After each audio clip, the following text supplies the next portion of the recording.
భారత రాజ్యాంగాన్ని రాగిరేకులపై రాసి తన మమకారాన్ని చాటుకున్నారు ఓ రిటైర్డ్ ఉద్యోగి.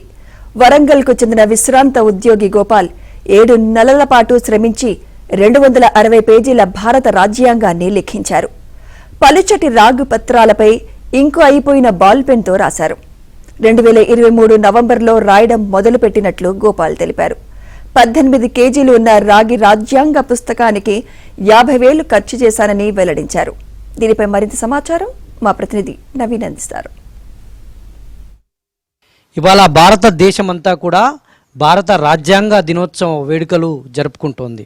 అయితే వరంగల్కు చెందినటువంటి ఒక విశ్రాంత ఉద్యోగి భారత రాజ్యాంగం పైన ఉన్నటువంటి మమకారంతో ఆయన 7 నెలల పాటు కష్టపడి 260 పేజీల్లోని రాగి పత్రాల మీద భారత రాజ్యాంగాన్ని లిఖించినటువంటి సందర్భం మనం చూస్తున్నాం. ఈ బుక్కు మొత్తం కూడా 260 పేజీలు ఉంటుంది. ఈ 260 పేజీలను మొత్తం కూడా రాగి పత్రాల మీద మొత్తం రాజ్యాంగాన్ని ఈయన లిఖించారు. 7 నెలలు కష్టపడ్డారు. వరంగల్కు సంబంధించినటువంటి వైద్య ఆరోగ్య శాఖ విశ్రాంత ఉద్యోగి వడ్డపల్లి గోపాల్ ఉన్నారు. ఆయనతో మాట్లాడించేటువంటి ప్రయత్నం చేద్దాం. అసలు ఆయనకి ఆలోచన ఎందుకు వచ్చింది అనేటువంటిది ఆయన మాటల్లో తెలుసుకుందాం. సార్, మీకు ఈ ఆలోచన ఎందుకు వచ్చింది? భారత రాజ్యాంగాన్ని ఇలా రాగి పత్రాల పైన లిఖించాలన్నటువంటి ఇది ఏ ఉద్దేశంతో? 2006లో రిటైర్మెంట్ అయ్యాను. అప్పటి నుంచి ఏదో ఒకటి సాధించాలి, చేయాలి. నేను భారతీయుని కాబట్టి దీనివల్ల ఒక భారతదేశానికి ఒక కీర్తి రావాలన్న ఉద్దేశంతోనే ఒక భారత రాజ్యాంగాన్ని రాయడం జరిగింది. ఇది 7 నెలలు కష్టపడి చేసినటువంటి 260 పేజీలు గల ఈ యొక్క భారత రాజ్యాంగాన్ని రాయడం నాకెంతో గర్వకారణంగా నేను భావిస్తున్నాను.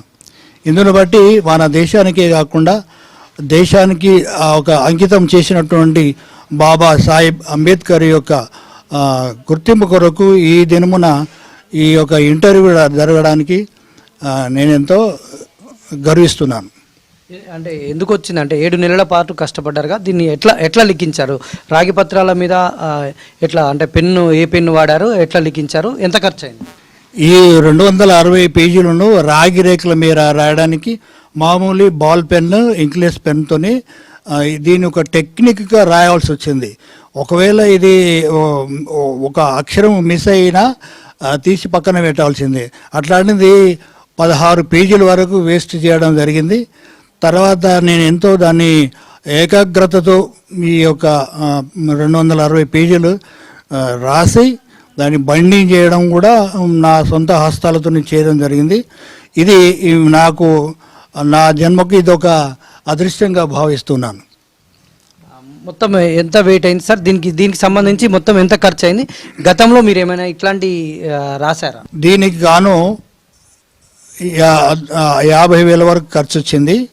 దీని వెయిట్ అంటే బరువు 18 కేజీల వరకు ఉంటుంది.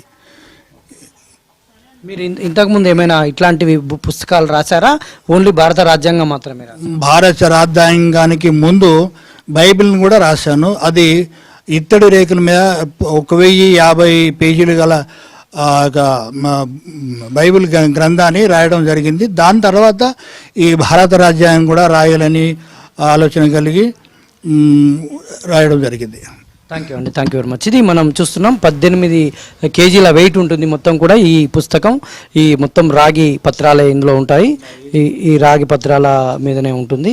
ఇదంతా కూడా ఆయన రిటైర్డ్ అయిన దగ్గర నుంచి ఏదో ఒకటి చేయాలన్నటువంటి సంకల్పంతో భారత రాజ్యాంగం మీద ఉన్నటువంటి మమకారం తోటి ఈ 7 నెలల పాటు కష్టపడి 260 పేజీల భారత రాజ్యాంగాన్ని రాగిరేకులపై ఎక్కించారని ఆయన సంతృప్తి చెందుతూ ఉన్నారు.